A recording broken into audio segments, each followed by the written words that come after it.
Bonjour à tous, bienvenue dans la pensée d'Aline. Cette semaine, une étude assez courte dans Viens et suis-moi puisque nous voyons ensemble une section des Doctrines et Alliances seulement, la section 18.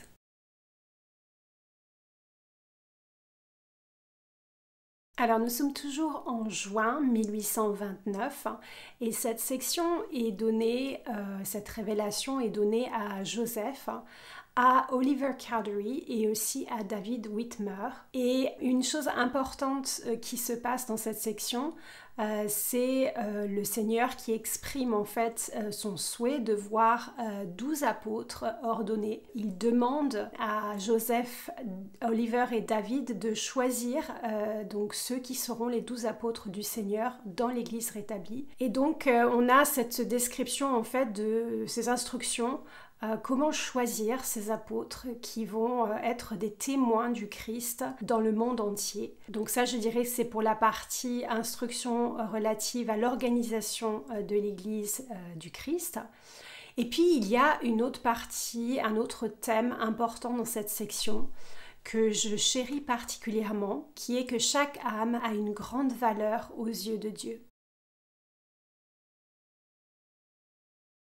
C'est dans les versets de la section 18, les versets 9 à 13, qu'on lit ce principe de la valeur de chaque enfant de notre Père Céleste et de chaque âme pour laquelle le Christ s'est sacrifié. Et maintenant, Oliver Cowdery, c'est à toi que je parle, ainsi qu'à David Whitmer, à titre de commandement. Car voici, je commande à tous les hommes de partout de se repentir. Et je vous parle comme j'ai parlé à Paul, mon apôtre, car vous recevez le même appel que lui.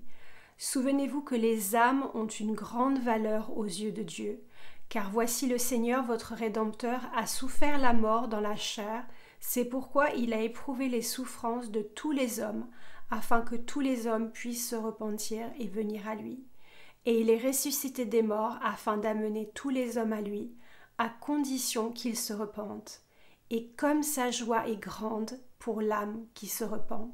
J'aime beaucoup ces versets parce que déjà ils expriment le but du sacrifice expiatoire de Jésus-Christ, donc de sauver les âmes de tous ceux qui se repentent et d'amener la résurrection pour toute l'humanité. Mais aussi on ressent bien sûr l'amour d'un Père céleste qui désire que tous ses enfants reviennent à lui. Pour moi, c'est un verset qui me touche particulièrement, mais aussi pour d'autres raisons plus personnelles.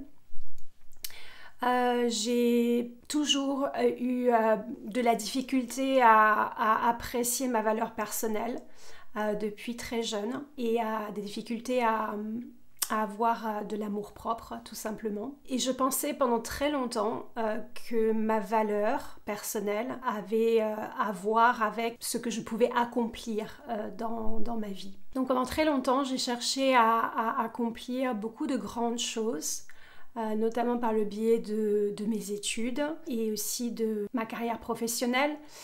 Essayer de faire des choses qui, je pensais, ajoutaient de la valeur à ma personne. Et puis, bien sûr, j'avais aussi beaucoup de mal à m'accepter par rapport à mon physique, surtout comme jeune fille, je me souviens. Et puis même en tant que femme, pendant quelque temps aussi. Et je pensais que, encore une fois, ça enlevait de la valeur à ma personne. Le fait que mon physique n'était pas selon l'idéal que j'avais en tête. En fait, j'ai réalisé avec les expériences de la vie et aussi en étudiant les Écritures, au fur et à mesure que ma connaissance de l'Évangile et ma relation aussi avec mon Père Céleste et mon Seigneur Jésus-Christ s'est approfondie au fur et à mesure que je deviens plus proche d'eux.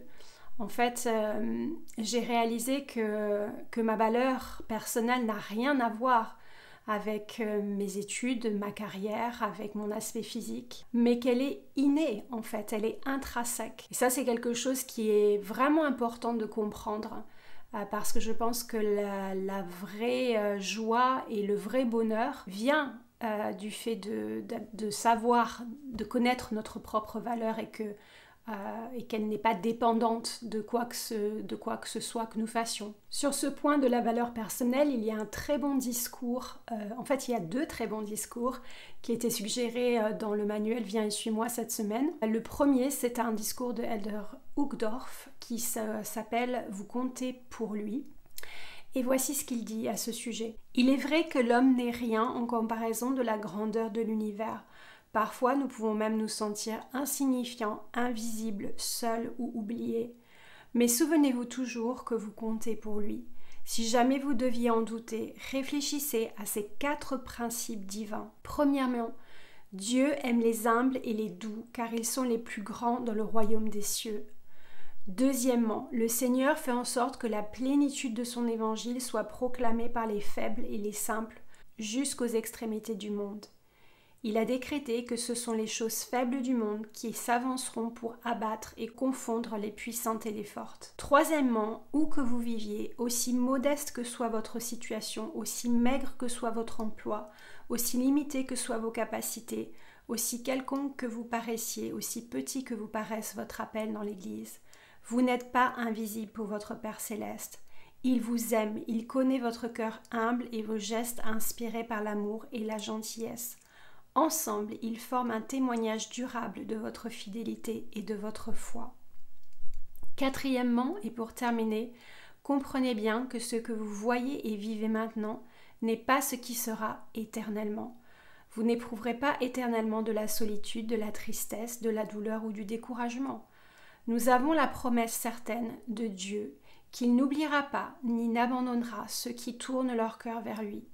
Ayez foi et espoir en cette promesse. Apprenez à aimer votre Père céleste et devenez son disciple en parole et en action. L'autre discours était de Sir Jones, qui était la présidente générale de la primaire à l'époque, et le discours s'appelle « Une valeur inestimable ». Et voici ce qu'elle dit. « Il est nécessaire de faire la différence entre 2 mots importants, valeur et dignité. Ils sont différents.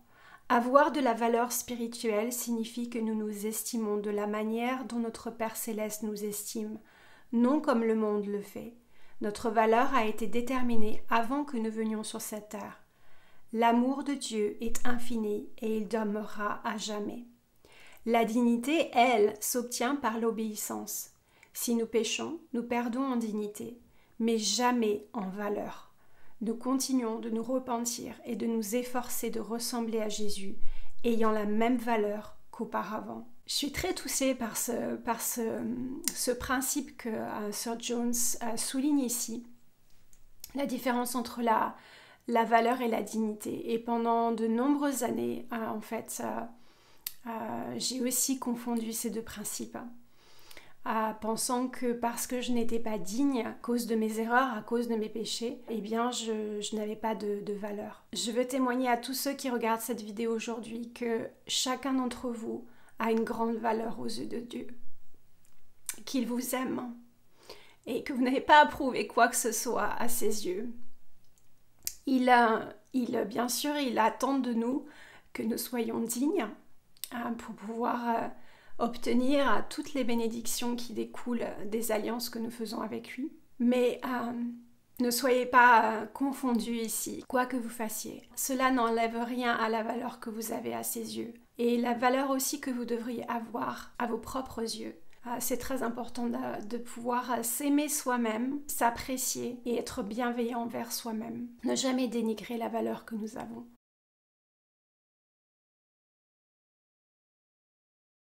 Je termine en lisant les versets dans la section 18 qui ont attrait à l'appel des 12, les versets 26 à 29. « Et maintenant voici, il y en a d'autres qui sont appelés à annoncer mon évangile, tant aux gentils qu'aux juifs.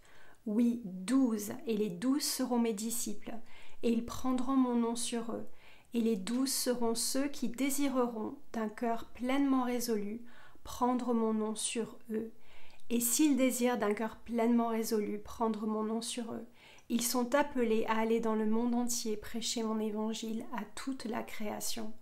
Et ce sont ceux que j'ai ordonnés pour baptiser en mon nom, selon ce qui est écrit. » Je trouve ces versets magnifiques parce qu'en fait, c'est intéressant pour moi de voir que la qualité requise qui qualifie en fait un apôtre à être appelé, eh bien c'est la même que n'importe quel membre de l'Église de Jésus-Christ. C'est d'avoir le désir de prendre sur nous le nom du Christ et être son disciple. Et au verset 37 et 38, le Seigneur va donner la tâche à David et Oliver de chercher, de trouver ces apôtres. Et voici ce qu'il leur dit. Et maintenant, voici, je vous confie à toi, Oliver Cowdery, et aussi à David Whitmer, la tâche de découvrir les 12 qui auront les désirs dont j'ai parlé. Et c'est à leurs désirs et à leurs œuvres que vous les reconnaîtrez. Encore une fois, le désir et les œuvres de la foi sont les caractéristiques de bons disciples et de bons apôtres du Seigneur.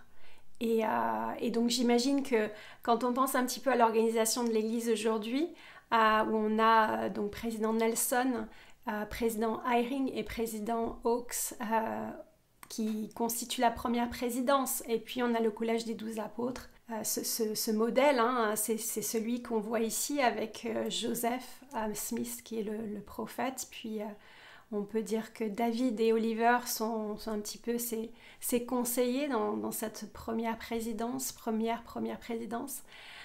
Et puis voilà, ils ont la tâche de choisir et de trouver ces 12 apôtres qui constitueront donc ce collège des 12. Et c'est vraiment merveilleux de voir comment le Seigneur fait les choses dans l'ordre.